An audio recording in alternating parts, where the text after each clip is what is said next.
Welcome to Module 203D on efficient gas-fired forced air heating systems. In Objective 2, we're going to look at the operating process of our highly efficient furnaces. Since we have more components and more safety devices, we also have more steps. Being familiar with the cycle of operation will greatly assist in any troubleshooting you need to do. Once the thermostat calls for heat, it tells the combustion air blower to turn on, which clears any combustion chamber of the flammable gases. Once the air is proved with the air-proof switch, then the igniter is going to turn on. The gas valve will open after delay, and then the burner will ignite. Once the flame has been proved all the way across the burner, the ignition will turn off, and then the exchange and the plenum heat up. Once the exchanger and the plenum are hot enough, then the blower is going to start, which is going to circulate the air throughout the building until it satisfies the thermostat.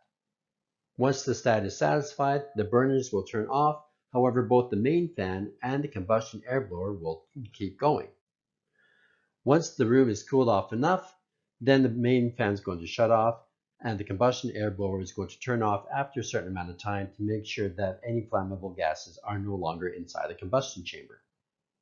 You need to be familiar enough with the cycle of operation that if you had to identify one particular part that is not working, you know what part of the cycle of operation that's going to affect.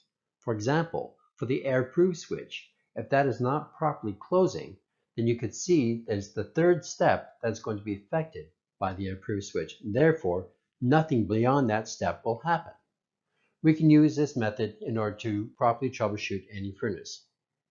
How long the main fan runs after the burners have shut off depends on the furnace settings themselves.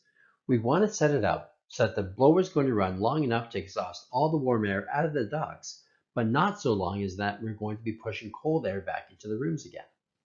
On the electronic circuit board, there will be either dip switch settings or pins that will allow us to change the time for the blower off delay.